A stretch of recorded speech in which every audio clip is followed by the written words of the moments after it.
Saludos amigos de Horrorama, bienvenidos a un nuevo capítulo de esta octava temporada. El día de hoy tenemos invitados muy especiales. Nos acompaña Rodrigo Azuela y Andrés Arochi de la película El Luto, que es la que vamos a platicar el día de hoy. Bienvenidos, ¿cómo están? ¿Qué tal? Muchas gracias. Muy contento de estar aquí. Gracias por tenernos aquí. No, hombre, al contrario, gracias a ustedes. Justamente le decía a Rodrigo, un poquito fuera de cámaras, que está poca madre que los tengamos ahorita antes de que ya sea imposible contactarlos por proyectos más internacionales, así de, oye, ¿qué haces una entrevista con Horrorama? Es como, nada, güey, ni madres, ya estoy haciendo entrevistas en Variety, en medios mucho más chonchos, entonces creo que estamos en el momento perfecto para esta entrevista. Muchas gracias por el tiempo. Felices de siempre regresar acá. Muchas gracias.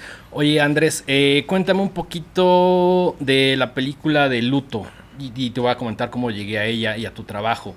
Yo conocí, Longlegs fue algo muy mediático y fue como de, ok, el fotógrafo es mexicano, es Andrés Arochi, y como que sí me empezó a llamar la atención porque desde que vi el tráiler dije, no mames, esto se ve increíble, más allá de la historia, más allá de cualquier cosa, y ahí fue como cuando empecé a ubicar un poquito más tu trabajo, pero bueno, ese es otro programa, Longlegs es otra cosa. El día de hoy venimos a platicar de Luto. Cuéntame cómo abordas esta película desde la dirección.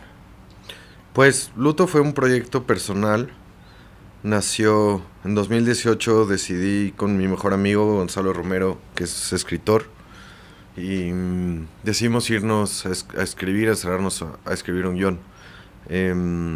Teníamos como esta inquietud de hacer un proyecto personal y sabíamos, como que yo había dirigido videos de música y como cosas como más experimentales y demás, pero pues siempre mi carrera ha sido como director de fotografía. Pero siempre hacía como mis proyectos personales buscando tener como un output creativo como más libre, ¿no? Okay. Donde no tuviera que responder a nadie, donde pudiera crear desde el corazón. Entonces como que esta necesidad fue creciendo cada vez más. Como a la par de que mi carrera fue creciendo como director de fotografía, sobre todo en la parte de publicidad, la parte creativa se empezó a como a disminuir, como que me quedé mucho más sediento. Uh-huh. Entonces decidimos hacer un proyecto nuestro y nos fuimos a Chiapas a escribir. Mi hermano tiene una cabaña allá, él vive allá y nos encerramos ahí a escribir una película. Estábamos escribiendo una película acerca de un periodista de nota roja que no tiene nada que ver con esto. Uh-huh. Y en el momento ahí, como a la mitad de la noche, estaba lloviendo y se nos ocurrió como hacer una película acerca de conversaciones, ¿no? Como un poco inspirado en el cine de Richard Linklater, pero sí. En vez de como este toque de comedia así, queremos hacerlo como más profundo y más filosófico. Digo, él también lo tiene, pero como en otra versión.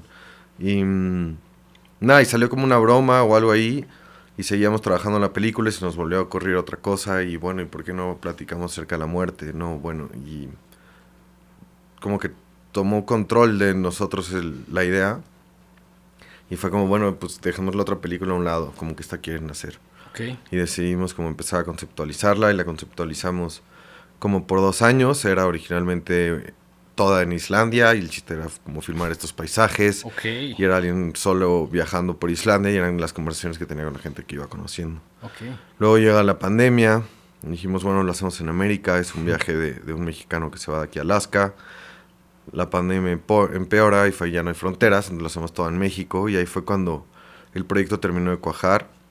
Lamentablemente fallece el padre de Gonzalo, y ahí fue cuando decidimos como no vamos a hablar de la muerte, vamos a hablar del duelo. Claro. Y ahora la vamos a hacer toda en México y vamos a aprovechar para hacer un retrato del país, y ahí fue cuando empezó como a cuajar todo el concepto. La pandemia nos frenó, pero como que decidimos matar el proyecto y volvió a revivir, como que era algo que ya traía vida propia. Uh-huh. Muchos íbamos juntos en la escuela desde la preparatoria. Okay. Y estábamos buscando actor, teníamos como un nuevo actor que era como parte del grupo de amigos y todo, pero fue como, no sé, en algún momento con su vida y todo era como no se siente bien. Y de ahí no sé cómo Rodrigo y Gonzalo habían reconectado en esas semanas, después de años de no verse. Uh-huh. Me contó Gonzalo y fue como, bueno, vamos a verlo, vamos a ver cómo está. Y ya platicamos y lo invitamos, y ya desde ahí como que ya todo se empezó a formar. Y pues sí, fue como un proyecto muy especial porque nunca hubo un guión, ¿no? Es una película improvisada. Sabíamos por dónde iba, había como escaletas a las que se les hizo caso omiso en la filmación.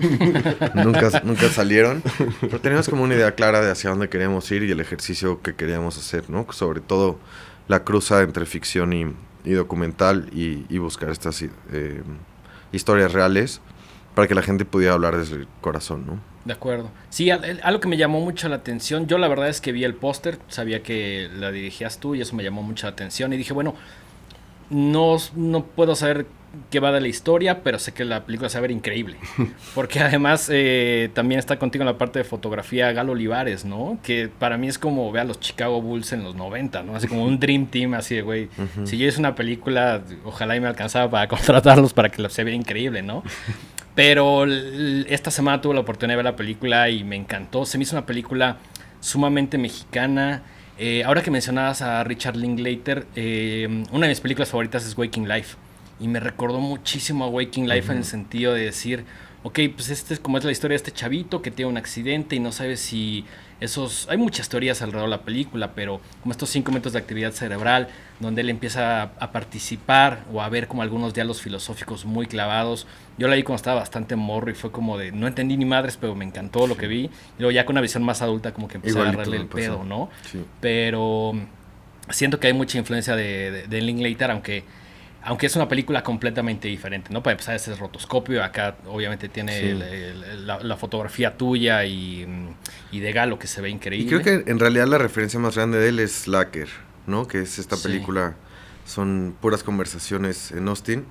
Va gente platicando, hace cuando tú y yo vamos platicando, me lo encuentro a él, y nos quedamos con él. Y él se va, compra un encendedor y te quedas con él. Y es un retrato de Austin de un día, nada más así, todos unidos por una conversación. Sí. También me recordó justo Slacker y de hecho en el press kit, me llegó el press kit y dije, no lo voy a leer. Le puse play a la película y dije, bueno, ya después no quiero que me platique mucho porque pues luego... Y no es porque el documento estuviera mal hecho, pero simplemente a veces prefieres llegar con poca información a una película, ¿no? Claro. Las actuaciones están increíbles, Rodrigo. Me imagino que te enfrentaste a un montón de cosas que como actor, corrígeme si me equivoco, quizá no te habías enfrentado o no habías tratado, pero tu papel es increíble. Cuéntanos un poquito desde que llegó a ti como el llamado, cómo te preparaste para este personaje. Muchas gracias. Pues sí, también es un personaje complicado, sobre todo por las circunstancias, ¿no? de la historia, ¿no? Entonces le cae un enorme dolor encima y él tiene que lidiar con él, y eso es complicado siempre. Pero respecto a cómo llegué a él, pues justo en esta conversación que estaba contando Arochi con Gonzo y con él, que me hablaron y me invitaron a la peli, a mí me pareció pues fantástico. Veníamos además justo de estar encerrados en nuestras casas todos. Porque esta, según yo, corríjanme si me equivoco, fue grabada 2021, 22. Sí, 2021, ¿no? Según yo fue... Es que toda esa época es... Finales de 2021, ¿no? Sí, me parece que sí. No, y también este ha sido un proceso muy, muy largo. Como al final ha sido una película completamente independiente y DIY. Ha durado mucho más tiempo, ¿no? O sea, esta película yo la rodé antes de Longlegs. Ok. Y se va a estrenar después, ¿no? Qué loco, ¿no? Sí. También hay un recorrido inmenso y también siento que la película funciona muy bien en este aspecto, ¿no? Te deja ver cómo es el México real, no el México de cuando sales aquí a la Condesa, no. Claro. El México como de diferentes lugares, con diferentes cosmovisiones, empezando por el DF, Real de 14, Valle de Guadalupe. ¿Cómo es hacer una película que tiene, no sé, muchísimas locaciones? Pues un poco era como... O sea, porque sí es el México real fuera de la Condesa, pero el de la Condesa también existe, porque también es México, ¿no? Uh-huh. Y también es donde estamos ahorita. Y hay un poquito de eso al principio de la película, ¿no? Uh-huh. Y es de donde parte, ¿no? Pero creo que también todo esto tiene que ver con... A mí, creo que mi pasión más grande, aunque en la cámara, es viajar, ¿no? Viajar con todo lo que implica. Viajar, comer, básicamente, es como mi pasión más grande, ¿no? Me encanta estar descubriendo comida, me encanta el mar, por ejemplo, me encanta bucear y toda mi vida he estado viajando. Desde que pude, a los 16, 17 años empecé a viajar por toda la República, y luego ya que empecé a agarrar la cámara, empecé a conseguir trabajos y nada más por viajar los hacía. Y un día me di cuenta que tenía la fortuna y el privilegio de haber conocido todos los estados de la República. Y tenía 22 o 23 años. Y fue como, conozco unas joyas, tenemos que hacer esta película así. Conozco estos lugares y conozco gente y conozco al pescador. Como que de alguna manera tú ya habías hecho una especie de scouting antes de... De vida. Claro, claro. 15 años scouteando esta película. Entonces ya teníamos mucha idea. Muchos de los que salen son amigos que hice en distintos viajes. Okay. O muchos son nuevos, pero que llegamos a ellos a través de amigos que había conocido en otros viajes. Okay. Por ejemplo, los niños que salen en Mazatlán, los que hablan de la muerte de sus abuelos. Ellos los conocí filmando unos comerciales de cerveza Pacífico. Estábamos filmando en esta playa. Ah, no, era una cosa de la banda MS, ahora que me acuerdo. Y, ya confunden los proyectos porque han sido tantos. Sí, pero como que hubo un año que me tocó mucho ir a Mazatlán y yo no conocía Mazatlán. Y justo Mazatlán era como una cosa que ya no estaba como en el popular de la gente de aquí, ¿no? Ya no era lo que era a lo mejor para nuestros abuelos. Pero me acuerdo de llegar y conocer playas increíbles, conocer el sonido de la banda y como... pues la comida, ¿no? Las carretas y descubrir una de las mejores gastronomías de México. Uh-huh. Y fue muy raro porque ese año viajé muchísimo hice un documental de la banda MS y muchas cosas para Pacífico. Y en esta isla de los Venados conocimos a estos niños que... pues es un grupo de niños rebeldes que viven en la isla, duermen en la arena, son niños... pues en condición de calle, ellos de broma dicen que es condición de playa, claro. Es mucho mejor. Sí, sí. Suena un poquito... Y nada, cuando estábamos filmando se acercaron, nos pidieron chamba y les dimos, ayúdenos a cargar, no sé qué. Nos enseñaron también la caminata de cómo subir el cerro que está ahí para llegar a la mejor vista. Y nada, como que desde ahí nos dimos cuenta que tenían algo especial, que tenían un carisma muy especial. Entonces cuando empezamos a diseñar la ruta de por dónde íbamos a ir a la película, era como, tenemos que ir a Mazatlán con esos niños, vamos por ellos. Y a buscarlos, ¿no? Porque, pues sí, no es como que les marcas por teléfono. Claro, sí. Era ir a la isla y no están, pero es que ahora trabaja rentando Wave Runners, entonces claro, y con el del Wave Runner a buscar al gordito pro. Sí, buscando al gordito pro por todo Mazatlán hasta que vivimos con él. Y nada, pues gente increíble porque en el proceso de buscar estas entrevistas o estas escenas con gente real, pues todos nos volvimos amigos, ¿no? Porque también era llegar el crew. En la parte del viaje éramos 8 personas. Okay. Entonces era como unos amigos viajando, éramos amigos viajando. Entonces era llegar con ellos, abrir unas cervezas y ponernos a platicar. Okay. Y de ahí llegábamos ya a las conversaciones donde nos contaban dónde estaba su duelo, dónde estaba su dolor, y era como, claro. Es eso, ya no me cuentes más, mañana con la cámara estás dispuesto a hablar de esto, sí, perfecto, hagamos esto, y ya como que había esta confianza, esta amistad, buscábamos el siguiente atardecer y la parte más bonita que representara algo para la historia, y lo filmábamos, ¿no? Ok, que supongo que eso en el papel de Damián, que bueno, vemos que él participa en estas conversaciones, con lo que me platican, ¿sientes que aligeró un poquito el tema de platicar de cosas muy complicadas como el luto, con personas con las cuales a lo mejor no tenías tanta cercanía, es decir, no hubo mucho tiempo de platicar, no los conocías? ¿Cómo fue un poquito en ese aspecto el trabajo?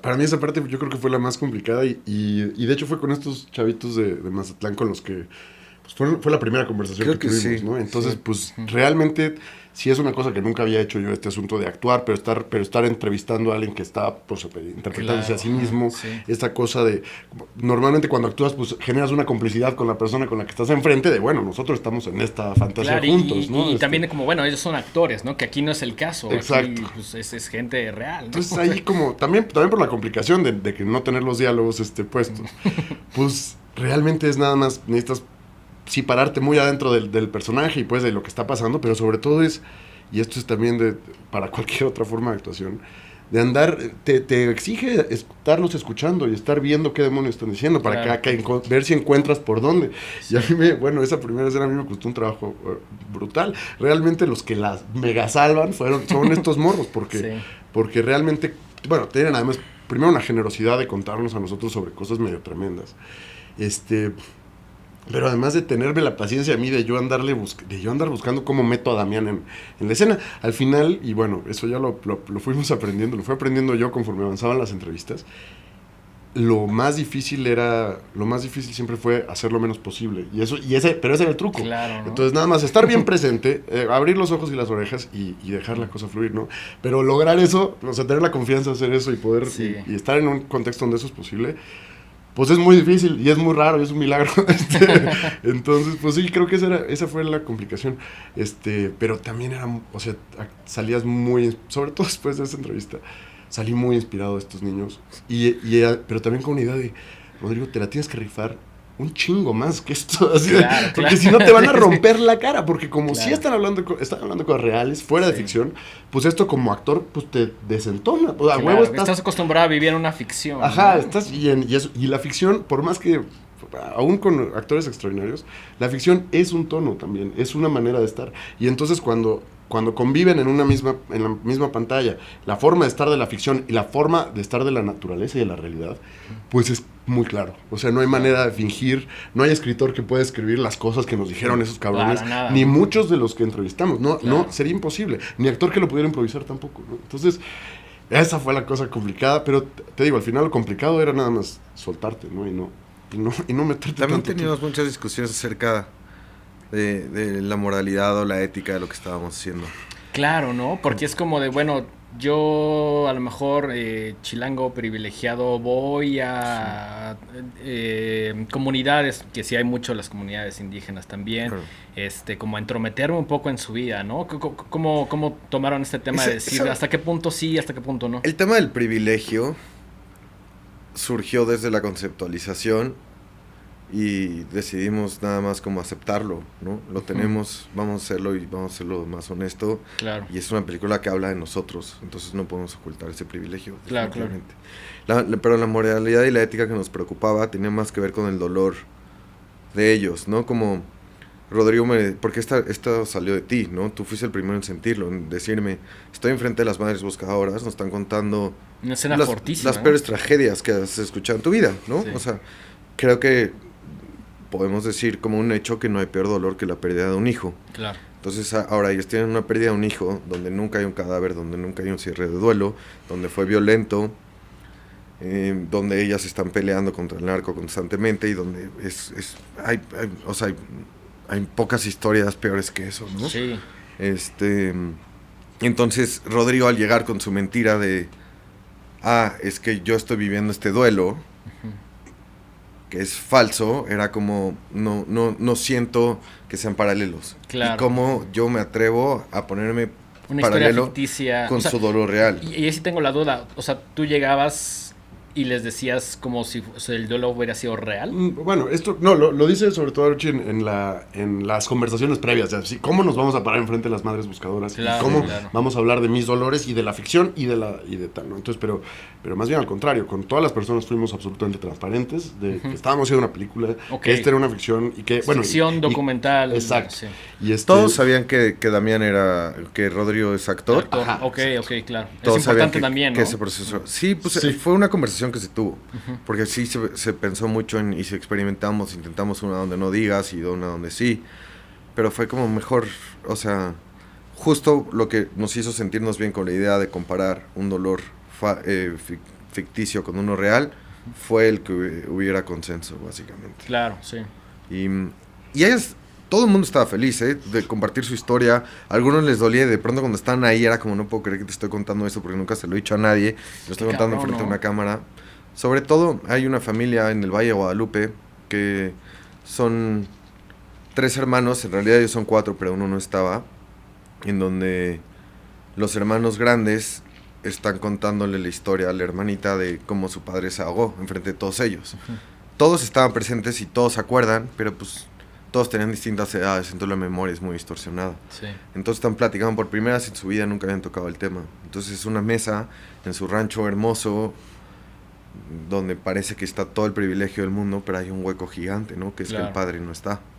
y no está desde hace rato, y se siente, ¿no? Y se siente, porque es un paraíso, y ves las bugambilias hermosas, sí, claro, y tienen pero de los mejores vinos de México, pero... Hay una oscuridad, hay un hueco, como mencionas, Sí. ¿no? Complicado, que es como el elefante rosa en, ya sabes, en el cuarto, ¿no? Ahí Rodrigo nada más se hace un poquito para atrás. Sí, no, es que Pues me es acuerdo, que- güey. Los O sea, deja, sí, También sí. como la vibra, y lo digo en el mejor sentido de la palabra, de tener estas conversaciones profundas, complicadas, incómodas también, ¿no?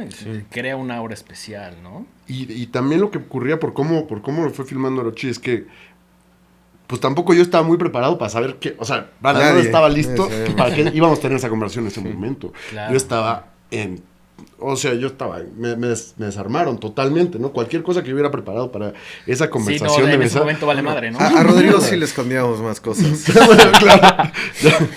Porque pero pues sí, él ya iba como actor y todo, y también si lo anticipábamos demasiado iba a dejar de tener el impacto, ¿no? Sí. Y había muchas cosas que tampoco era más como provocar o crear más bien el espacio y la atmósfera de confianza y de silencio y de respeto adecuada para que sucedieran las cosas. Claro. Pero nunca sabíamos hasta dónde iban a llegar.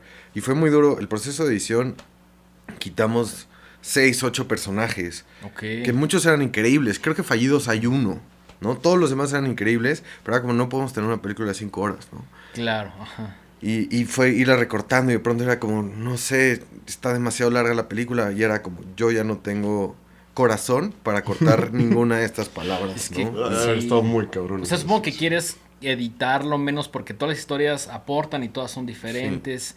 Y algo que me encantó de la película, todo me gustó, pero como las diferentes cosmovisiones que existen, ¿no? ¿Qué tan familiarizados estaban con algunas de ellas? Que al final del día todas son muy mexicanas, ¿no? Pues bueno, creo que familiarizados con ella, con las realidades, pues bastante. Creo que los que más nos sorprendió es una de las personas más cercanas, que es Sabino, que es este artista que vive en Oaxaca. Él viene del istmo de Juchitán, el istmo de Tehuantepec, el de Juchitán de Zaragoza, y él viene de familia zapoteca, ¿no? Y su mitología y sus cuentos zapotecas es de lo que más nos voló la cabeza a todos. Porque como la cultura wixárika y como las culturas prehispánicas con las que convivimos,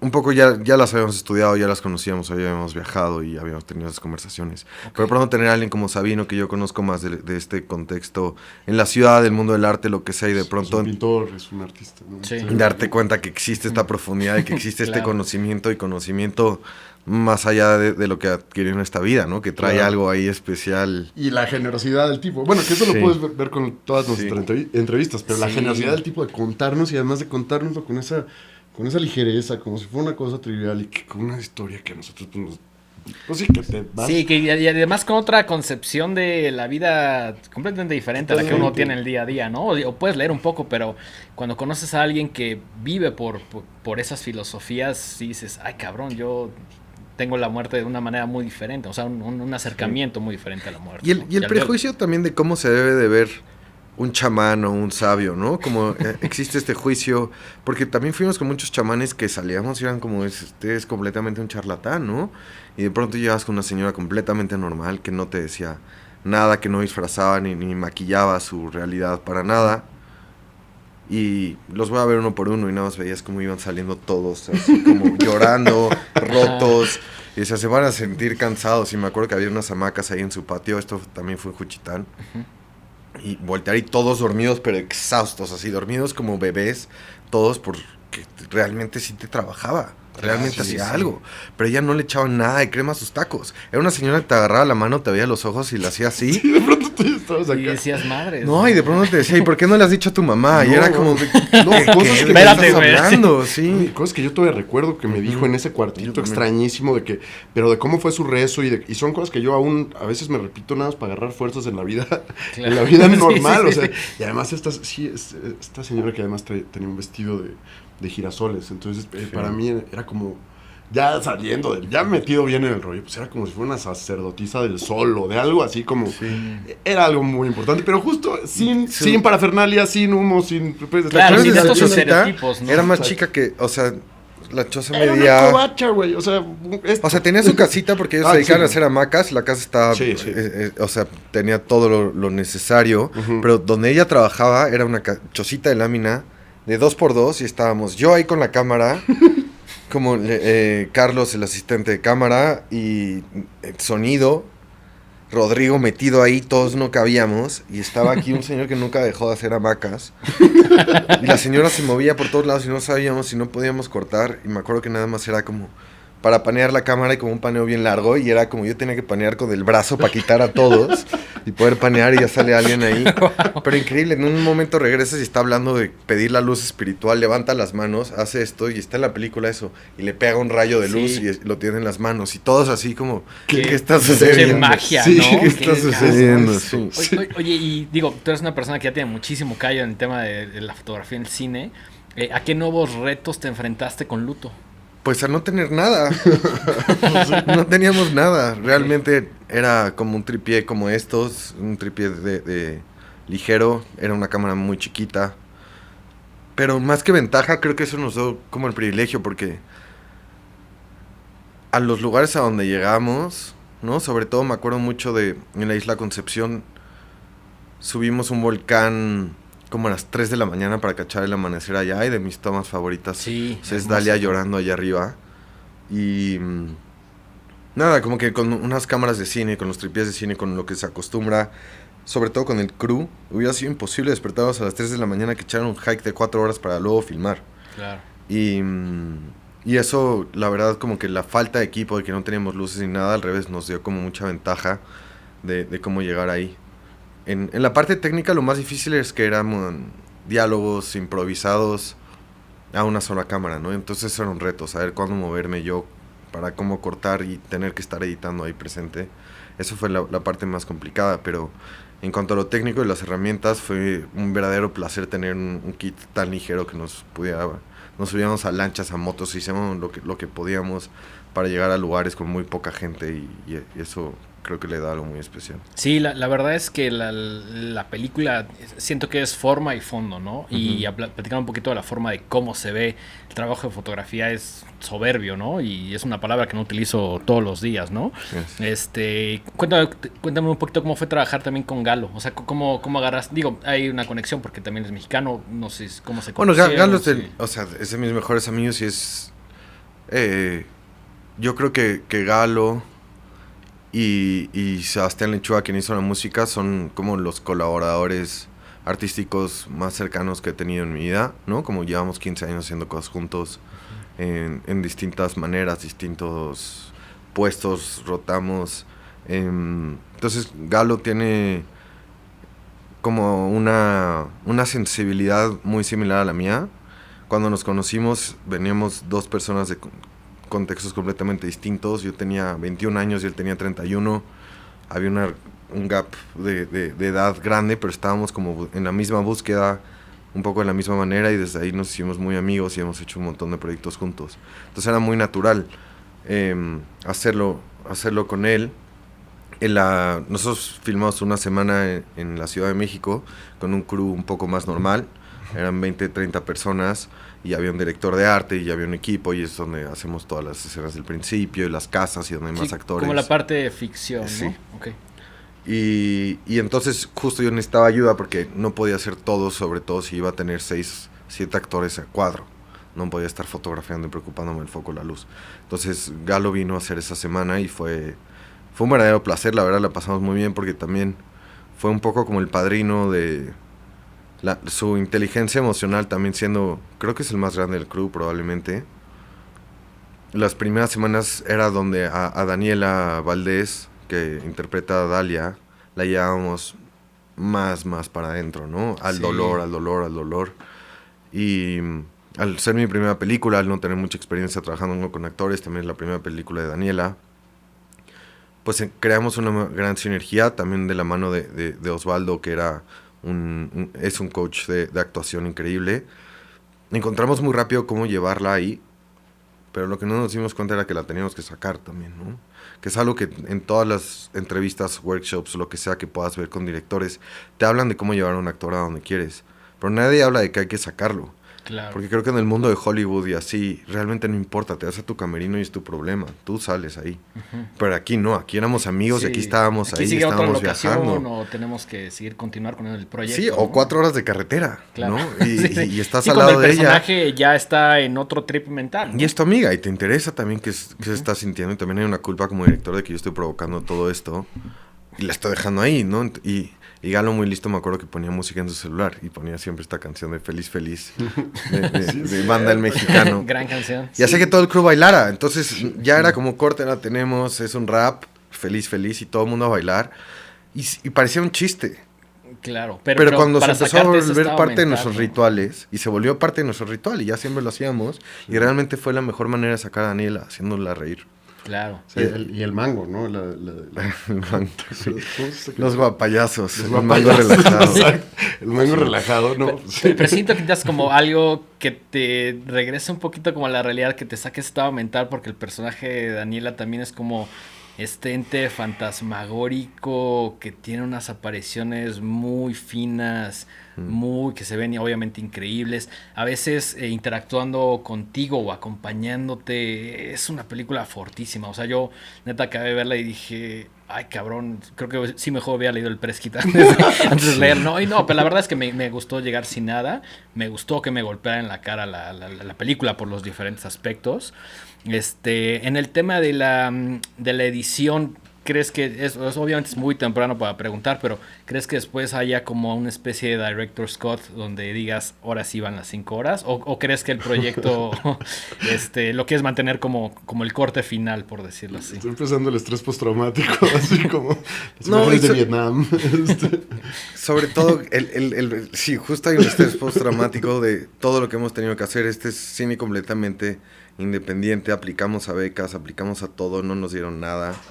Entonces lo tuvimos que sacar todo lo que podíamos y no me refiero a dinero, aprendimos a hacer postproducción, y lo hicimos todo entre nosotros, ¿no? Okay. Hablándole a amigos que saben hacer algo similar, de que hay que aprender a hacer esto y sacarlo, y quiero poner unas estrellas en el cielo, pero no nos alcanza para pagarle a los de VFX, entonces estoy haciendo Photoshops y ando a tomar fotos de estrellas para meterlos ahí, no sé qué. Entonces ahorita ya llegamos a un punto donde también es bien importante saber, cuando hay una película que no tiene guión, que es una narrativa lineal, pero no hay un principio y un fin como tal, hay que aprender a decir ya está, ¿no? Y esto es y para nosotros ya está, y es esto, ¿no? Como okay. Volver a abrirlo y volver a abrir esa caja de Pandora. Es complicadísimo, ¿no?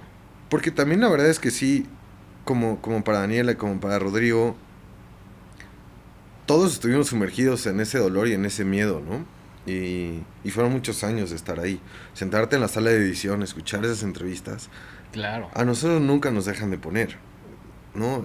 Siguen estando ahí, son emociones reales. Claro. Entonces, aunque lo pongas en una computadora y le pongas play, el cuarto ya se transforma y baja ahí. Entonces es muy pesado, ¿no? Y también es muy importante aprender a salir ahí, no solo los actores, sino también para nosotros y para el editor y como... pues para todos ya poder salir de esta búsqueda en el inframundo, ¿no? Esta búsqueda ahí donde duele. Sí, la verdad es que también platicando el tema de la edición, la película a veces en su forma de cómo se ve es muy geométrica, y también creo que hay una geometría bastante interesante en el tema de la edición, de que no te la cuenta de una manera lineal, que obviamente es muy a propósito, pero creo que está estratégicamente planeada para que los momentos sucedan cuando los tienes que ver, ¿no? Que eso es algo que me encantó, que de pronto si bien empieza con el primer ritual, que también quería preguntar, el primer ritual, creo que fue como las primeras imágenes que vi, que dije, esto se ve increíble, pero no estoy entendiendo mucho, sobre todo cuando llevo 5 minutos de la película. Claro. ¿Podrían profundizar un poquito en estos primeros 5 o 10 minutos? La búsqueda del ritual era como... si yo me muriera, ¿cómo será que fuera mi funeral, ¿no? O sea, si muriera mi pareja, ¿qué es lo que yo haría? Okay. Y fue una danza que creamos con el coreógrafo y bailarín Diego Vega, que es un colaborador muy cercano, parte de la misma familia, ¿no? Todos hemos trabajado un montón juntos en distintos proyectos. Y nada, también era como parte de, y yo quería el toque de Diego en la película, y necesitaba hacer también una escena de transición pensando en que a lo mejor vas caminando en el cine y tuviste que aventarte todo Perisur para entrar al cine, o venías de ver cualquier cosa en una plataforma y te topaste con luto. Uh-huh. Yo necesitaba agarrar a la gente y bajarlas a este lugar en donde duele, el que tanto hemos estado hablando. Entonces para mí esta escena siempre el propósito es agarrar a la gente y bajarlos ahí. Ok. Además, esa escena se grabó el primer día, fue el primer día de grabación. ¿Sabes que fue exactamente hace un año?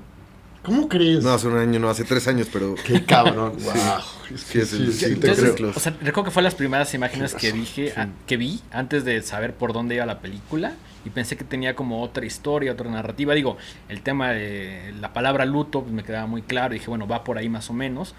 Pero cuando vi estas imágenes parecían como de una película de Cronenberg, que dije así como, esto se ve rarísimo.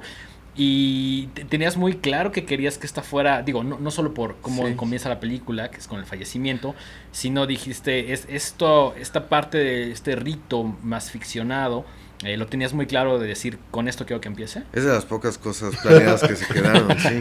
No, sí, por completo. Y la danza, por más abstracta que parezca, es paso por paso las etapas del duelo.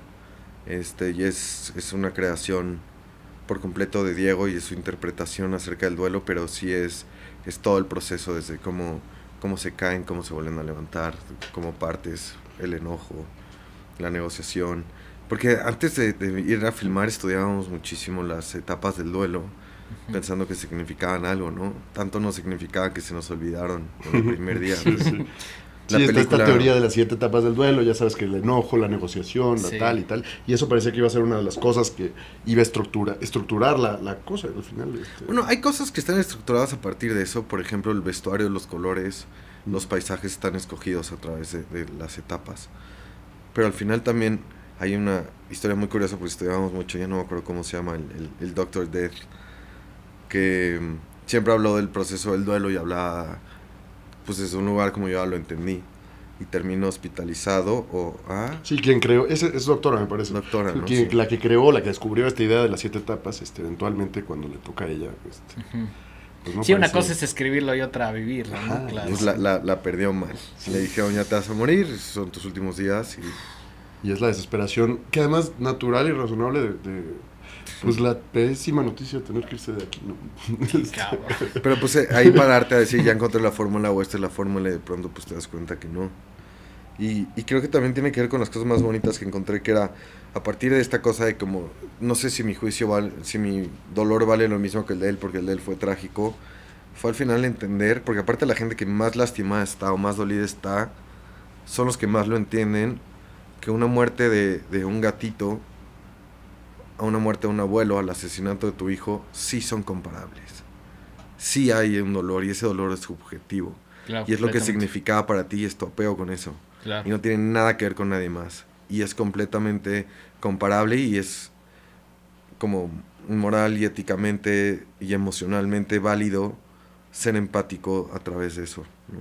Y eso fue lo más bonito, porque eso todos lo hemos sentido.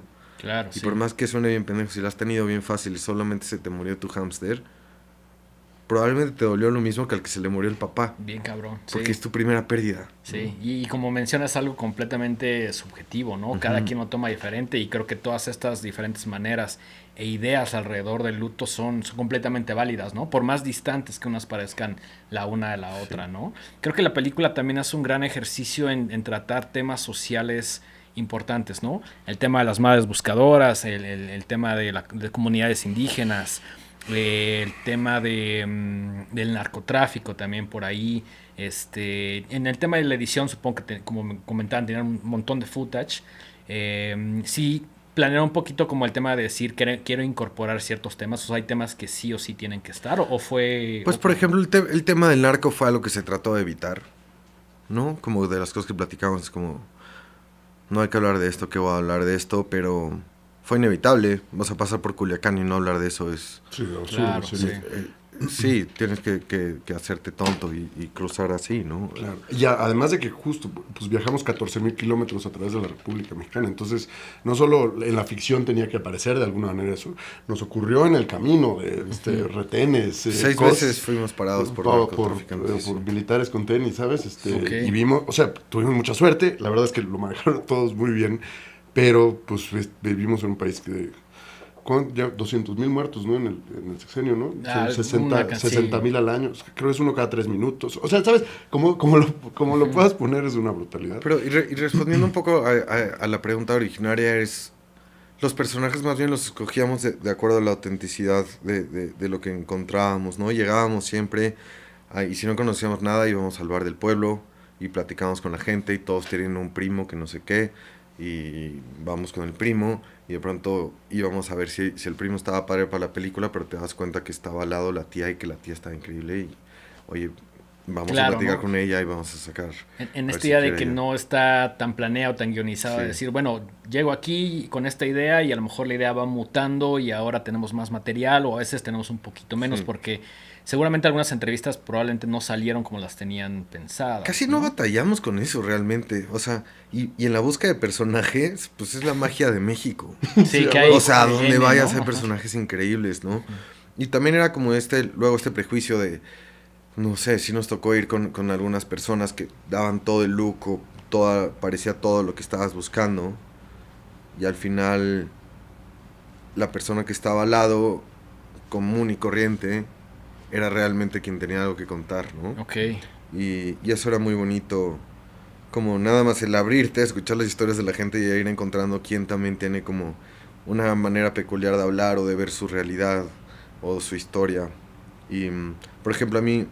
En Niño Sicario a mí lo que más me impresionó no es tanto hablar del narco, sino es hablar de las pérdidas que también tiene el narco, ¿no? Y esa es la parte como más humana que ver a este niño que tiene 17 años, que él acepta ya haber matado a 4 personas, pero en realidad ver el dolor que es que a él ya le han matado a todos, ¿no? Él creció con sus abuelos porque sus padres, sus tíos, todos eran parte del negocio y todos ya fueron asesinados. Entonces, entender que también ellos están en dolor, entender todo el tema contextual, eso fue lo más bonito, pero generar empatía con un niño de 17 años, donde nos fuimos a comer mariscos con él y donde todo el mundo sintió cariño y hubo una conexión con él, sientes empatía y al día siguiente o 3, 4 días después llegamos con las madres buscadoras y dices, probablemente este niño mató al hijo de una de ellas.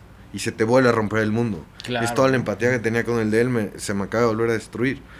Y así fue, filmar esta película fue destruirnos y construirnos 1,000,000 de veces. Y creo que... Justo eso que dices, tenía algo de la misma tristeza del sicario y del mismo dolor del sicario, lo veías en lo de las madres buscadoras. Así es, la misma falta, el mismo pinche dolor, lo tenías y se ven los ojos, ¿no? Sí. Y está muy cabrón. El tema de las madres buscadoras fue como uno de los, por llamarlos segmentos que tiene la película, de las partes, que me pareció muy muy fuerte, ¿no? Porque tú dices como, bueno, yo con el personaje de Daniela, si no me equivoco, tengo un cierre, un closure, decir, bueno, se hizo este ritual, bla, bla, pero ustedes están en un duelo que no saben cuánto tiempo va a durar y no tienen esta certeza de decir, lo encontramos, no lo encontramos, dónde está. O sea, siento que aborda el tema del luto de los diferentes lutos que existen, ¿no? Sí, y para mí justo la belleza de ellas es la fortaleza que tienen, ¿no? Para mí son los seres humanos más fuertes que he visto o conocido en toda mi vida. Es increíble la fortaleza que tienen, es increíble desde cómo te reciben, cómo te cuentan sus historias, anécdotas que no da tiempo de contar en esta película, pero cómo han lidiado con narcos. Señores que sin un arma y sin un peso... Con los pantalones. Sí, claro. Corren narcos. Hay una Muy que creen que es cabrón, bruja porque se aprendió las placas de todos. Entonces les decía, tu placa es tal, tal, tal y te va a adivinar, tu coche es tal. Entonces creen que es bruja. Y no sé, unas historias increíbles de nada más una fortaleza. Y además esta cosa de que se reúnen ellas para buscar a sus muertos. Pero se reúnen también para contarse la historia otra vez entre ellas. Claro, en la película sale una, nosotros escuchamos hablar a todas, me parece. Es un grupo de apoyo entre ellas y claro, es un grupo de memoria. Es como si cada una tuviera que contar su historia enfrente de las demás para que a nadie se le olvide, para para que su hijo siga, Pero para ¿por que qué siga no solo estando están la lamentando? No se juntan a lamentar. Se juntan a organizar y van y se meten a terrenos, propiedad del narco, a buscar cadáveres, a sacar cadáveres, a encontrar y a poder decirle, encontré a tu hijo, puedes descansar. Claro. Exacto. ¿No? Creo que es parte de esa búsqueda, ¿no? Sí. Y una, como dices, como red de apoyo donde no están lamentando, se están tomando acciones concretas para aliviar un poquito el dolor, al menos tener este cierre, ¿no? Claro. Pensaría que esa fue como una de las escenas, digo, toda la película se ve psicológicamente muy demandante, emocionalmente muy demandante. ¿Cuáles son estas escenas que te exigieron un poquito más a nivel emocional? A mí me dejó como muy marcado, en el mejor sentido de la palabra, esta que tienes en la regadera, donde estás quitando la ropa y estás bañándote, de pronto agarras el cinturón. Esa escena yo dije, puta, yo creo que a Rodrigo le costó bien cabrón hacerla, pero a lo mejor estoy completamente equivocado, ¿no? Esa fue la fácil, fue más complicada hacer otra, ¿no? Pues en esa escena lo difícil es que sí es muy vulnerable y es algo que de alguna manera se amarra con otras cosas de mi vida y entonces sí estaba, además está encuerado, cosa que no es nada fácil. Que no es sencillo tampoco. Y fue idea tuya, no el estar encuerado, pero esa escena. Sí, pues yo, bueno, por suerte nunca he sido suicida, pues, pero en momentos de momentos de mucho dolor, esta cosa que tal vez a cualquiera le pasa, pues, pero esta sensación de sentir que estás vivo a través del ejercicio contrario, como tal vez asomarte al barranco para ver cómo se ve debajo. Para valorar un poquito, ajá, ¿no? Y como no más sentir que se te prende algo adentro. Pero sí, tal vez lo más complicado esto bueno, escuchar las historias de estas mujeres es una mega madriza. Y además, y sobre todo, complicado el sentido de decir que lo que yo diga, que lo que yo haga, esté por lo menos a la altura de eso, claro, que sea digno para eso que nos acaban de contar, ¿no? Y quizá las escenas del Pinacate, la de estar enterrando a los recuerdos. Sí, también muy fuerte. Son escenas súper involucradas, ¿no? Entonces sí te tienes pues te tienes que madrear. Bueno, o es la única manera en la que yo entiendo cómo hacerlo. Solo hay una manera de hacerlo y es partirte la madre, ¿no? Ajá, pero igual hay ¿sabes? Creo que ¿cómo se llama? Ian McKellen o algo así, le están diciendo un joven actor le está diciendo, bueno, pero ¿cómo me meto al personaje? Y además le dice, it's acting, ¿sabes? Así como, relájate, güey, actúa, ¿no? Pero creo que los distintos actores tenemos distintos mecanismos, pero todos nos tenemos que comprometer a full, ¿no? Y creo que eso es lo difícil. Ok, ¿sientes que me comentabas un poquito fuera del aire que has hecho cualquier cantidad de proyectos cortos, etcétera? ¿Sientes que este es de alguna manera como una película definitiva en tu vida y en tu carrera? Cabroncísimamente, o sea, la primera película que yo hice en mi vida también la hice gracias a la complicidad de Arochi, porque cuando hicimos I Hate Love, Arochi trabajaba en Tigre Pictures y me parece que el actor se cayó y Arochi fue para marcarme y decirme, pues a ver si es chicle, y fue chicle y fue mi primera película.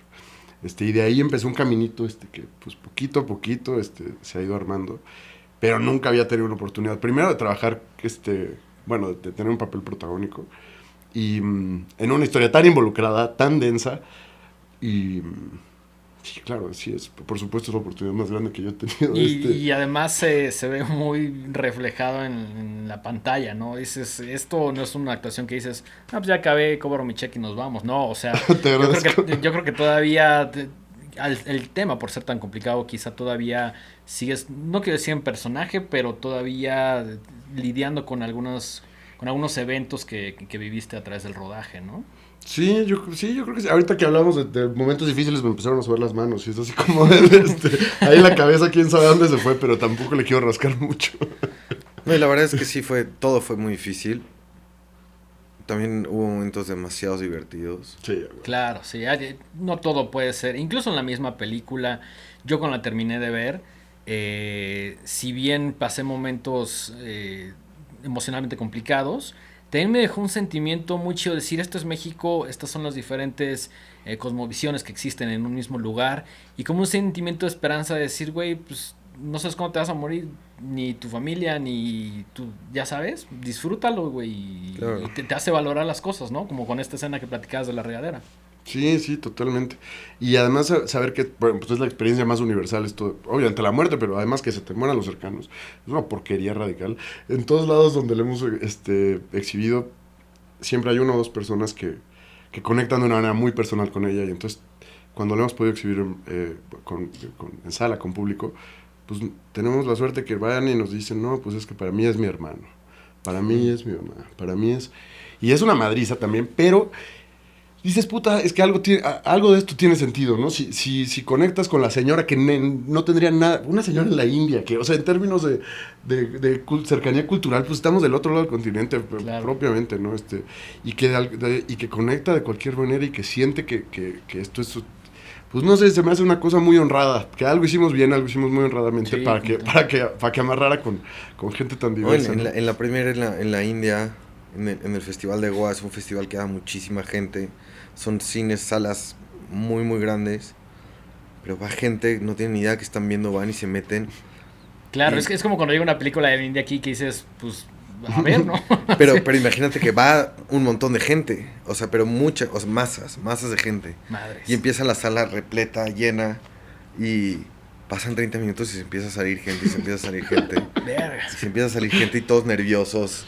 Daniela está nada de llorar, no sé qué, todos nerviosos. Es la primera exhibición a nivel mundial. Que la ve gente que no eran amigos nuestros. Sí. O que ustedes ya la habían visto, bueno, supongo que tú la habías visto N cantidad de veces. Sí, demasiadas. pero sí, o sea, habíamos hecho una función de prueba con la película no completamente terminada en el cine Tonalá para amigos. Ok. Pero fue la primera vez, fue el estreno mundial. Ok. Entonces se salía la gente y como que había esta cosa de tensión y no sé qué. Yo realmente no estaba tan preocupado, pero me acuerdo que fui al baño y como que sí, me siguieron detrás de mí como, ¿estás bien? Y sí, no pasa nada. Nada más tengo ganas de ir al baño, güey. Pero sí estaba raro, ¿no? Y era como, bueno, pues no le están gustando, no están sintiendo. Termina la película y pon tú que se quedó la mitad de la sala estaban todos en lágrimas. Todos se quedaron, sí, todos querían platicar con nosotros acerca de sus duelos. Referencias musicales de bandas mexicanas que entendían en la India. Cosas loco, muy extrañas, pero hermosas, que era como... Es que sí, también, la verdad es que entiendo que no es una película, no es entretenimiento, no es una película entretenida, no es una película que si quieres pasar el rato, debe ser demasiado aburrida, porque si no te abres, si no te involucras con los personajes, con lo que está pasando, pues no hay entretenimiento, ¿no? O sea, es una película que habla puramente de emociones. Uh-huh. Entonces, es muy claro ver, y al final eso fue una cosa de que tomó tiempo el ir aprendiendo, de... La gente que se queda, la gente que se involucra realmente les transforma y no es esta cosa de... Con Longlegs me escribe gente de, ay, qué bonita la foto, qué padre, me encanta. Con esta película son ensayos de 4 hojas de cómo otras conversaciones, ¿no? Claro, mucho más profundas y es como... Son menos las personas, pero es mucho más profunda la conversación. Que creo que es algo que siempre buscamos, ¿no? Nada más a veces se te olvida en el camino, pero pues sí, es conectar con la gente que realmente está buscando esto, porque al final la película funciona también como una terapia grupal. Exacto, es un bálsamo. Bueno, algo tiene de bálsamo, todo el arte que tiene sentido, ¿no? Sí, para las madres buscadoras la terapia grupal funciona porque sus reuniones también son terapia grupal. O los hermanos sentándote fue una terapia grupal. El ir a ver esta película con un dolor es una terapia grupal también. Y nada, y eso ha sido lo más bonito. Esa realización no fue algo que yo me di cuenta o algo que yo busqué, es algo que nos han dicho y que ves reflejado y dices, órale. Sí, porque tú puedes crear una pieza artística, llámese arquitectura, cine, pintura, lo que sea, y tú crees ciertas cosas, pero cuando el público empieza a absorberlo, el que realmente le interesa, el que conecta con la película, te empieza a descubrir otro mundo completamente diferente de las percepciones de estas personas, uh-huh. ¿no? Tuvieron esa premiere en la India. ¿Por qué en la India y no en...? Creo que fue más allá de nuestro control. O sea, aplicando los festivales, el festival más interesado fue y es un festival muy grande. Y para nosotros, desde que llegó, fue como... Tiene sentido terminar... Porque para nosotros siempre fue un viaje, ¿no? Recorrimos 14,000 kilómetros juntos. Claro. Entonces ahora ir a estrenar la película más, del otro lado del mundo, al otro lugar que comparte una cosmovisión similar y a lo mejor todavía más excéntrica acerca de la muerte. Porque fuimos a estrenar el Festival de Goa, pero desde ahí viajamos a Varanasi, que es la ciudad de los muertos, donde queman los cadáveres a la orilla del río Ganges y los echan al cuerpo para limpiar su karma.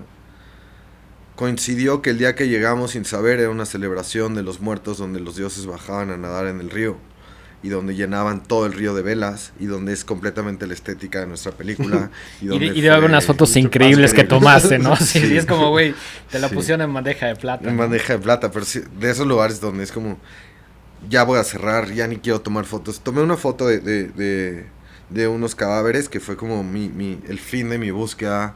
Claro. Acerca de qué significa dejar la tierra, ¿no? O sea, mi búsqueda tiene más que ver con aquí en la tierra que lo que pasa allá, ¿no? Más bien cómo te mueres, qué es lo que pasa aquí, cómo lidias con la muerte de un cercano. Y ver los rituales de unos familiares caminando alrededor de un fuego donde están quemando a sus padres fue para mí el ritual más bonito que encontré en el mundo, ¿no? Y es lo que más tiene sentido, es hacer esas cosas. Ir a una fábrica que te regresen, des el cuerpo de tu abuelo y te regresen una caja de cenizas, no me parece un ritual. Y me parece que por eso luego a la gente le cuesta tanto trabajo superar sus duelos. Claro. Pues no estamos haciendo la chamba, ¿no? Y sí, suena horrible tener que quemar a tu abuelo, pero probablemente cuando tú ves su cuerpo deshacerse, tu alma sana, ¿no? O tu alma lo acepta. Y creo que Claudette, que nos hizo el favor de aparecer en la película como la madre de Rodrigo, las primeras conversaciones que tuve con ella. Fue lo que también como inesperado, ¿no? Pero cuéntanos un poquito de estas conversaciones. Ella fue lo que nos dijo, no me acuerdo si hablaba de su madre, sí era su madre, pero de que se juntó con todos sus hermanos y decidieron ir a los lugares a donde se acordaban de su madre y que comenzaron a hacer rituales. Los rituales puede ser agarrarse de la mano, puede ser hablar de ellos, puede ser prender velas, lo que sea. Y me di cuenta que lo único que funcionaba era hacer rituales. Y lo único que sirve es hacer rituales. ¿Cuáles? Los que tú quieras. ¿Tienen que ser religiosos? No tienen que ser religiosos. ¿Quieres escribir anécdotas de qué hacías con tu padre? ¿Quieres ir a la iglesia? ¿Quieres brincar 17 veces? Lo que sea que tu corazón te diga, eso es lo único que funciona, ¿no? Sí, ritualizar la esterilidad de los gallosos, ¿no? Sí. Son oficinas de dentistas. A mí me da pavor, y ahora con el spam que te marcan todo el tiempo ofrecerte los servicios. Sí, ¿qué tienes que decirle? Como, todavía no tengo planeado morirme, márcame el año que sigue, ¿no? A mí me da curiosidad quiénes intrusivo, son. ¿no? Claro, pero ¿quiénes serán los que sí logran vender funerales por teléfono? ¿Por qué debes ser un vendedor cabrón para vender? Yo creo que te sorprendería, porque luego hay banda que topo que me dice como, güey, yo ya tengo planeado, o sea, pero gente 20, 30 años más grande que yo. Bueno, a mí, por favor, nunca me lleven a galloso. Nunca, por favor. Pero... No, lo de ritualizar es densísimo, sí. De eso se trata. Y es lo más bonito, y es el darte cuenta que es eso, y que no importa qué religión eres, o no importa qué tan científico sea tu proceso, todos hacemos rituales todo el tiempo. Claro, ¿no? Sí. Todos tenemos nuestros rituales y es lo único que tiene sentido para ayudar a apaciguar el duelo, ¿no? Sí. Porque nunca se va a ningún lado, no es algo de lo que ya estás curado.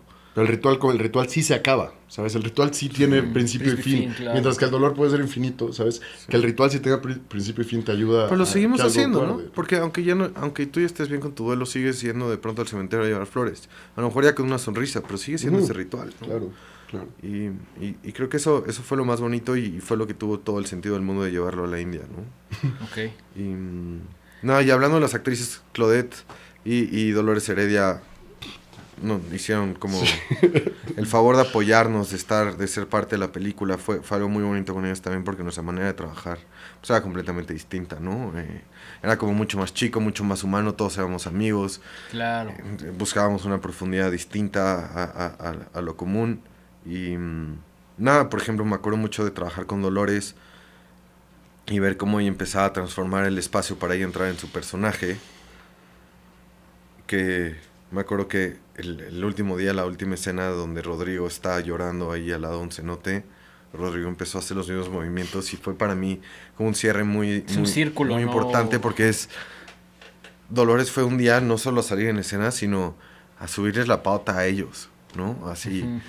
Sí, no mames, o sea, sí, bueno, Claudette por supuesto también, pero ves lo que hacen estas personas absolutamente extraordinarias, con mucha experiencia, con muchas tablas, y dices, puta, quieres que se te pegue algo, ¿no? Así lo que sea, quieres embarrarte tantito, así, claro, algo así, entonces, y justo eso de los movimientos, como yo encontré en esto de lo que habla Arochi, es como, no te preocupes de qué es lo que tengas que hacer para estar en el lugar donde tienes que estar, ¿no? date chance de rarearle denso si eso es lo que ocupas para, es lo que exige para llegar, ¿no? Otro ritual. De hecho, exactamente.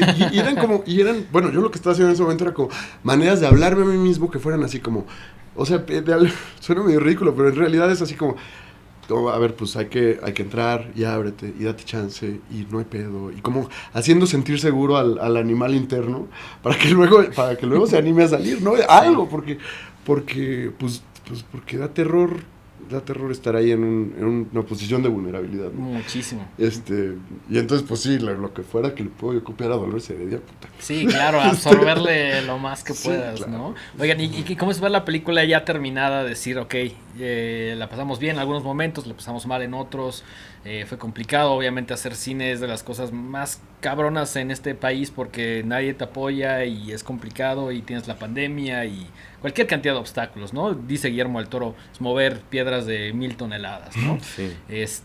Una vez que están terminados, ya está la película. ¿Cómo? Tengo cualquier cantidad de dudas, pero ¿cómo vendes este proyecto? ¿Cómo se siente ya una vez que lo ves finalizado? Decir, ya, aquí terminó este viaje. Híjole, no sé. Todavía no llego ahí, creo. Probablemente, y espero que ya llegue pronto en estas semanas donde ya... Es que hasta ahora, pues sí, la ruta de festivales fue increíble. Fue muy divertido. Porque fuimos a culturas muy distintas. En Asia le fue muy bien. Fuimos a Irlanda, donde son conocidos por ser un poco más fríos y demás. Y donde hubo una conexión muy bonita. No sé, hay una parte donde también es muy... parte del proceso donde odias lo que hiciste, ¿no? Donde estás cansado, donde ya creciste, donde ves muchos errores y donde creo que hay muchísimo cariño a todo lo que sucedió, lo volvería a hacer 1,000,000 de veces, pero ya es como pues parte de cerrar el capítulo para poder abrir otro y ir por el siguiente proyecto. Pero creo que lo más grato que por siempre nos vamos a llevar es el viaje que hicimos. Claro. Porque ese viaje sí fue... Ese viaje es un verdadero privilegio. Es de los que sí te cambian la vida, o sea, es una locura. Además, por cómo fue mi vida, yo mientras tuve 20 años, pues, mientras Aroche estaba trabajando y viajando por el país, a mí por cuestiones personales, a mí no me tocó salir tanto, conocer tanto. Entonces fue como de un madrazo conocer mi país de una manera densa y personal y así, y viendo las fotos que levantaba Aroche, que es una cosa muy gruesa. Yo lo que te decía antes de que entrábamos al programa, tener la oportunidad de ver muchos lugares de México increíbles, no solo a nivel estético, sino a nivel lo que significan, las culturas que tienen, diferentes cosmovisiones, a través del lente de Aroche me parece algo increíble. Gracias. Que nunca imaginé ver, y es como de, si alguien me olvidaba plantear, es como... ¿Qué fotógrafo o cineasta te gustaría que hiciera esto por todo México? Diría Aroche, porque tiene un ojo impecable que respeto muchísimo. El trabajo los dos lo respeto muchísimo. También por ahí de alguna manera me recordó y tu mamá también, en que tienen como este pretexto de la historia de los chavitos para contar historias de México, ¿no? Y a través de un viaje, ¿no? Sí. No. ¿Cuál es la? Por la Libre era la de que llevaban las cenizas. Soy muy fan de Por la Libre. Y he tenido la oportunidad de conocer a Osvaldo Benavides y nunca he tenido así el valor de llegar y decirle, güey, soy bien fan de esta película. Es que sí, o sea, obviamente hay estas películas como tan grandes, tan geniales, que se quedaron ya marcadas en el imaginario, que es difícil ya no ver como una escena de un actor mexicano en una playa y no pensar en tu mamá también. Claro, o en Roma, se robaron ya la playa para todos nosotros, sí, ¿no? La playa ya es de ellos. Claro. Pero pues claro que son influencias, son cineastas mexicanos, no solo es eso, es el Chivo. Y películas que vimos en el momento correcto, tal vez también de darse cuenta que se hacía cine en México, ¿no? Y que podía ser de cierta manera. Bueno, para mí fue así, tu mamá también, ¿sabes? Así de, ay, güey. Y también que el cine mexicano puede ser otra cosa, ¿no? O sea, pueden ser otras historias, se pueden ver de otra manera diferente. Pero yo no me acuerdo de la parte antes donde no había, pues estaba muy chico. Sí, no. Sí, no. O sea, cuando nos empezó a gustar el cine es cuando sucedió eso. Exacto, ¿no? Sí, como que no hay un momento donde dices, a partir de esta película me empezó a gustar el cine, ¿no? Todo lo que consumes lo vas digiriendo de una manera diferente, ¿no? Sí, y cuando no, o sea, si hubo un hueco grande ahí entre los 80s y los 90s, pues nosotros éramos bebés. Sí. Entonces realmente este nuevo cine mexicano no era solo cine mexicano claro, para nosotros. Al principio de nuestra adolescencia era Amores Perros, tú también. Y sí, es lo primero que vi, ¿no? Al menos yo que vi como adolescente. Temporada de Patos, Nicotina, claro, sí, un montón de películas que se anunciaban como nuevo cine mexicano, pero pues para mí es como lo primero que conozco porque llevo cualquier cantidad de años viendo clásicos ochenteros en el Canal 5, ¿no? Claro. Y todo bien con eso, nos encanta. Sí, pero, me encanta que haya cine diferente, cine mexicano. Me gustaría pensar que esta película va a conectar con muchas personas a nivel global por el tema que tiene. Y me encanta también que no sea el común denominador del cine mexicano, ¿no? Que le exija a las personas que sea una ficción, pero que también es documental, que el formato no es fácil. Y a veces estas dos palabras, decir ficción y documental, parecerían como muy distantes la una de la otra, pero en este ejercicio cinematográfico creo que funciona perfectamente bien. Entonces quiero felicitarlos y también gracias por hacer cine diferente, porque luego quieres ver algo mexicano y pues te topas con pura mamada del Derbez, ¿no? O sea, la verdad es que es 15 veces más difícil, no por hacerlo o el resultado, sino por a la hora que te sales del molde, todos los procesos se vuelven más difíciles, ¿no? Las mismas becas, los estímulos, los procesos de postproducción, las herramientas de venta y distribución, están acostumbradas a un molde que si tú llegas con algo distinto... Sí, ni te abren la puerta, Ni ¿no? te abren la puerta, o tienes que hacer un montón de cosas tú, o tienes que explicarles la película, no sé, demasiado... Uh-huh. Hay que nadar mucho contracorriente, pero creo que vale la pena y sobre todo porque, no sé si hay una parte en donde cuando empiezas a estudiar guionismo muy rápido te das cuenta que existe una fórmula, ¿no? Y cuando empieza la gente o productores a leer tus guiones, te das cuenta que lo primero que piden es esa fórmula. Y cuando no está la fórmula, para la gente no hay guión. Y nada, qué flojera ver esas películas donde... Sí, que ya hay 800 iguales, desde ¿no? el call to action ya sabes qué va a pasar, ¿no? Minuto 15 ya sé exactamente qué va a pasar porque es una fórmula. No es porque sea divino o porque sea muy listo, sino porque me están contando la misma película una y otra vez. Entonces creo que, pues sí, ojalá mucha gente vaya a verla y vayan con las ganas de ver una película larga, 2 horas, que exige de su sensibilidad y de sus emociones, pero creo que hay algo que se queda si lo hace, ¿no? Y que hay, más que un mensaje, como el mensaje de una fábula, creo que va a haber una emoción o un sentimiento de compañerismo, ¿no? De estar, de que hay alguien más en ese dolor.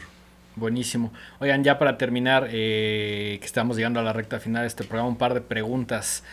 Cuéntenme su anécdota favorita en este viaje. Híjole, si puede ser una feliz, estaría mejor. Hay muchísimas. Pero una que digan, en este momento me sentí así como pleno, diciendo, güey, estamos haciendo todo increíble. ¿Plenos? Uh-huh. El de plenitud para mí fue en el Valle de Guadalupe. La llegada. Hicimos un viaje en 2 camionetas. Veníamos de una cena espectacular con uno de nuestros personajes, que es don Ezequiel Hernández, que sale él sale cocinando una sopa y platicando con Juan Cristóbal, uno de los que su padre se ahogó, y él está hablando de cómo para procesar el duelo hay que hacer la chamba, ¿no? Hay que llorar y llorar hasta que digas ya, ¿no? Y Ezequiel es probablemente el mejor cocinero de México. Los chefs de México lo saben. Él no se considera chef, pero él es un biólogo experto en mariscos y nada, su casa es una cosa en donde se come mejor. Nunca he comido mejor en todo el mundo. Claro. Sí, y un tipo de una generosidad así inmensa. Y una inteligencia emocional e intelectual muy, muy, muy grande. Tuvimos una cena donde él nos trajo como pues un garrafón de ese tamaño, un mezcal de Oaxaca exquisito de un maestro mezcalero que él conoce. Nos hizo esta sopa y unos pescados. Yo nunca había probado el tuétano, pero siempre tiras el hueso del pescado y él le sacaba una cosita del tamaño de una gota, que era una gota de placer. Así. ¡Qué locura! Manejamos de regreso al Valle de Guadalupe y pues ya, no sé, música a todo volumen, un éxtasis brutal, todos amigos, todos unidos. Llegamos a esta casa donde nos estábamos quedando a bailar, a reírnos, ¿no? Como a salir también de todo este dolor, a distraernos. Y creo que ese fue un momento también de unión de todo el grupo y de Sí, como probablemente fue el pico más alto, ¿no? Y ese es el que más me acuerdo. Sí, me quedo. ¿Es el mismo? Sí. Buenísimo, buenísimo. Y ya la última pregunta, digo, yo podría quedarme aquí 80 horas preguntándoles cosas porque pues obviamente hay mucho, pero Sí. sé que el tiempo es limitado. La última película o su película favorita de los últimos 10 años. O sea, que hayan dicho, puta, esta película hay un antes y un después. Sé que es una pregunta injusta. Les puedo comentar la mía, es Mandy de Panos Cosmatos. Cuando vi ese pedo dije, no mames, no, es todo lo que me gusta en un collage, ¿no? Pero puede ser una película completamente diferente porque es una pregunta muy personal. Ay, cabrón. Estás buscando algo que suene inteligente en algún nivel, ¿no? Pero puede ser lo que sea, yo ¿eh? sé, No, yo sé, no, estoy pensando. O sea, si me dices, no sé, cualquier cosa, La Monja 2, tendrás tus motivos, ¿no? Yo odio esa película, pero... Sí, Verga, güey. O alguna que tengan como en la mente que digan, híjole, para mí a lo mejor como fotógrafo o como director, esta película la he visto muchas veces. A lo mejor es trampa porque no es de hace 10 años, es una película muy vieja, pero la vi en estos últimos 10 años y me voló la cabeza, que es El Castillo de la Pureza. Ok, sí. Sobre todo porque una película que tuvo el mismo efecto fue Dogtooth, ¿no? De Yorgos Lanthimos. Y luego ver que esa película ya la había hecho un mexicano. Está blanco cabrón, y negro, ¿no? me Incluso voló creo la que cabeza. por ahí le escribió una carta o algo así. Algo había leído. Chismes hay, pero Yo no Yorgos Lanthimos, probablemente el director más relevante de estos tiempos, tiene una película con la que se hizo famosa que se llama Canino en español. Y la trama es básicamente un padre que nunca deja salir a sus hijos de su casa, los protege del mundo exterior, que es un peligro. Y pues habla como de la sexualidad y cómo se desarrollan los niños dentro de este espacio, ¿no? De este confinamiento. Y es una película increíble, pero no sé, no sé cómo llegué a esta película que se llama El Castillo de la Pureza, que es una película en blanco y negro grabada en el centro histórico, donde es exactamente el mismo plot, ¿no? Donde básicamente, no son la misma película, pero sí se robó la trama por completo. Ok. Y nada, las dos son grandes películas, pero la de Ripstein tiene esta cosa mexicana donde roza ahí el incesto, donde está como el catolicismo también metido, donde está el patriarcado. A mi gusto es mucho más rica. Sí. La otra visualmente es hermosa también. Dogtooth tiene como esta estética muy moderna y como que hizo ahí es un parteaguas también para la estética de cierto cine, pero sí, El Castillo de la Pureza la recomiendo a todos los que no los han visto. Y sí, cine mexicano y más que solo Los Tres Amigos, ¿no? Sí, Los Tres Amigos son grandes, pero yo creo que Ripstein está ahí o un poquito más arriba, la verdad. Sí, hay grandes directores mexicanos que a veces quedan un poquito opacados por el cine internacional en general, ¿no? Sí, sobre todo porque no todos recibieron el reconocimiento del extranjero, ¿no? Claro. Y creo que eso es algo que hay que echarle ojo ahí, que hay que aprender a reconocernos a nosotros mismos. Completamente. Rodrigo. Me está costando trabajo. Hace poquito estaba platicando con de hecho regresando del festival en León, me tocó sentarme en el camión con los críticos de cine, que son unos personajes, porque me han visto todo. Bueno, ustedes también me han visto todo, está muy cabrón. La capacidad de hablar de cine y de enterarse está muy densa. Y bueno, pues todo este cine mexicano viejo, lo que ellos le llamaban sexocomedia, toda esta cosa de ficheras, pues. La que voy a decirte no es de ficheras, pero me abrieron los ojos respecto a un momento del cine que a mí me pasó de noche, bueno, yo no estaba vivo, pero que no conozco. Y me recomendaron una película que me parece es un clásico, a ver si te acuerdas de cómo se llama. Es de Héctor Suárez, llega a la Ciudad de México y se pone a conseguir chambitas. Y es el hombre de pueblo llega a la Ciudad de México. ¿Ustedes se acuerdan? Es como el arregla todo, el catafixias, y es Héctor Suárez clásico, ¿no? Entonces... ¿Mecánica Nacional? No, es el todo uso. El Talacha, el Milusos. Milusos. El Milusos. Sí. La vi hace poquito, ¿no? Tiene Es años qué que no veo película eso. tan chida. Sí. Y qué retrato de la Ciudad de México. Y además me encanta esta cosa como desvergonzada de este momento en el cine donde ser chilango o ser mexicano era una manera particular de hablar y como un tonito general del mundo. Claro. Nada realista, o sea, el realismo les pasaba desapercibido, pero era una estética que sí era reconocible y que sí era sólida y no sé, me encanta la idea de una época del cine mexicano donde se veía mucho cine mexicano y la gente iba masivamente a los cines. Entonces creo que eso fue algo buenísimo. Me encanta que son películas completamente diferentes de cada quien, ¿no? Sí. Está increíble. Oigan, pues ya no les robo más de su tiempo. No. Sé que es cagante y a veces de hueva hacer medios.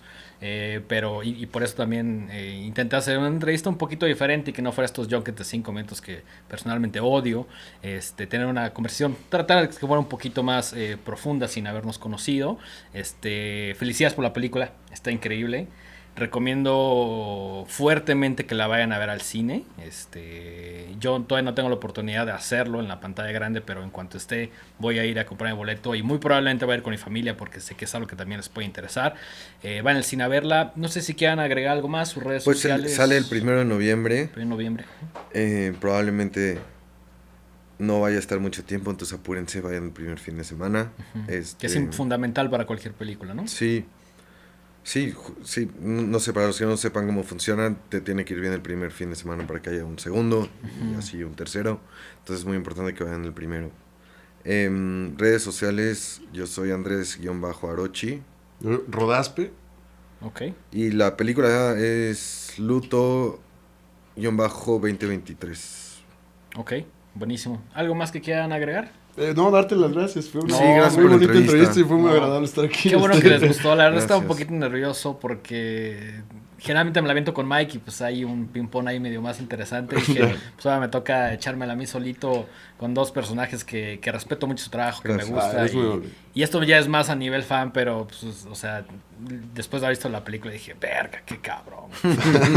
Gracias. Salí muy conmovido, muy emocionado. Entonces, agradezco muchísimo el tiempo. Gracias. Espero que no les haya cagado esta entrevista. No, para nada. En absoluto. De hecho, nos tienen que callar porque nos seguimos. Sí, exactamente. Me encantaría que después, generalmente cuando vienen directores, actores que vemos que están ya creciendo muchísimo, como que les hacemos o les pedimos que nos prometan que van a regresar cuando ya estén en la cima. Prometido. Entonces, prometido. Sí, no, yo no regreso, definitivamente. No, prometidísimo. Pinche entrevista horrible, güey. Ojalá me toque cumplir esa promesa. La vas a cumplir, estoy seguro. Oigan, pues muchísimas gracias. Esto es todo por el capítulo de hoy. Nos vemos en el siguiente. Ahí me encuentran en todos lados como @eldengue. Capítulo nuevo todos los martes. Y vayan a ver Luto. Nos vemos.